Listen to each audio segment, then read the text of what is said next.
بسم اللہ الرحمن الرحیم۔ السلام علیکم ورحمۃ اللہ وبرکاتہ۔ یوٹیوب کے البشیر اسلامک چینل سے آپ کی بہن فرزانہ بشیر آپ سے مخاطب ہے۔ آج میں بہت اہم قصہ آپ کے لیے لے کر آئی ہوں جو قرآن پاک میں موجود ہے، حضرت بی بی مریم اور حضرت عیسیٰ علیہ السلام کا واقعہ جو سورہ آل عمران اور سورہ مریم میں موجود ہے۔ حضرت زکریا علیہ السلام کے وقت میں بنی اسرائیل کی قوم میں ایک خاتون تھیں جن کا نام عنہا تھا۔ ان کے شوہر کا نام عمران تھا۔ کافی وقت گزر گیا، ان کے ہاں اولاد نہ ہوئی اور اولاد کا انہیں بہت شوق تھا۔ آخری عمر میں وہ حاملہ ہو گئیں۔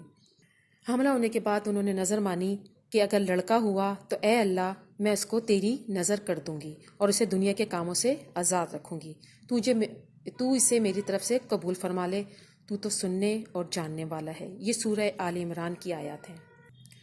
اللہ کی قدرت دیکھیے کہ لڑکے کی جگہ پہ لڑکی ہوئی، جس سے عنہا کو بہت سست بھی ہوئیں اور ناخوش بھی ہوئیں، کیونکہ ان کے دل میں یہ تھا کہ لڑکا ہوگا تو بیت المقدس میں جا کے اس کو عبادت میں لگا دوں گی۔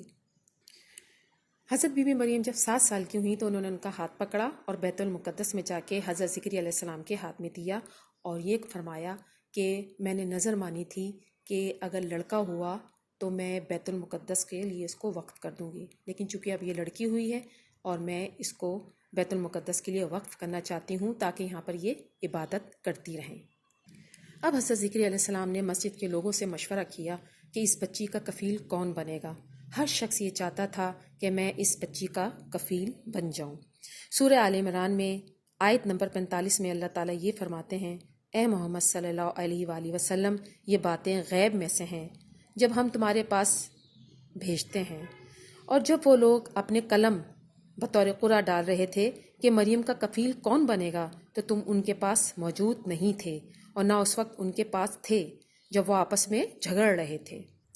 اس کا فیصلہ کچھ یوں ہوا کہ توریت جس قلم سے لکھی جاتی تھی اس کو انہوں نے ایک برتن میں ڈال دیا اور انہوں نے کہا کہ یہ قلم جب پانی کے اوپر آ جائے گا تو ہمیں فیصلہ کرنے میں آسانی ہو جائے گی کہ اس کا کفیل کون بنے گا۔ تمام لوگوں نے اپنے اپنے قلم ڈال دیے۔ اللہ کی قدرت دیکھیے کہ حضرت زکریا علیہ السلام کا قلم اوپر آ گیا۔ اس طرح حضرت زکریا علیہ السلام حضرت بی بی مریم کے کفیل بن گئے۔ حضرت زکریا علیہ السلام نے حضرت بی بی مریم کے لیے ایک حجرہ بنوا دیا جس میں وہ دن رات عبادت میں لگی رہا کرتی تھیں۔ اکثر جب وہ جاتے تو دیکھتے کہ بے موسم کے پھل ان کے حجرے میں موجود ہیں تو بڑے حیران ہوتے ہیں کہ سردیوں کے پھل گرمیوں کے میں موجود ہوتے تھے اور گرمیوں کے پھل سردیوں میں موجود ہوتے تھے۔ انہوں نے ایک دن پوچھا، اے مریم یہ پھل کہاں سے آتے ہیں؟ تو انہوں نے کہا کہ یہ پھل مجھے اللہ تعالیٰ عطا فرماتے ہیں۔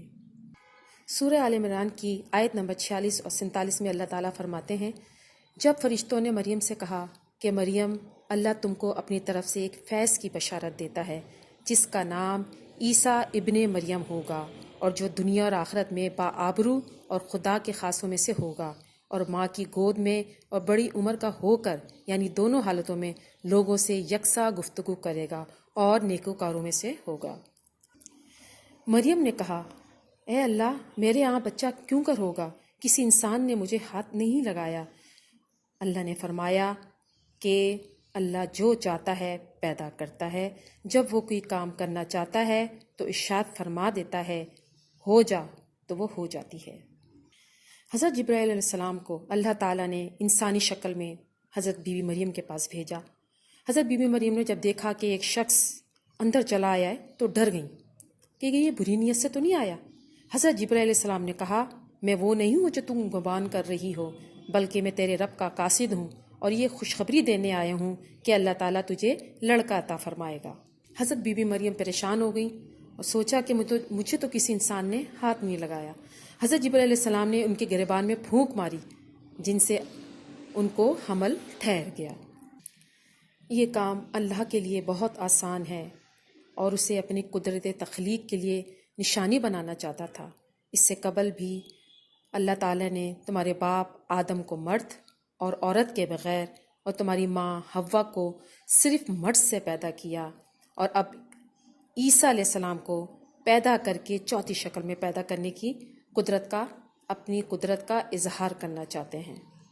حضرت بی بی مریم جب حمل سے ہوئیں تو وہ یکسو ہو کر ایک دور کی جگہ پہ چلی گئیں اور ایک کھجور کے تنے کے نیچے آ گئیں اور بولی کاش میں اس سے پہلے مر گئی ہوتی اور لوگوں کی یاد سے بھولی بسری ہو جاتی.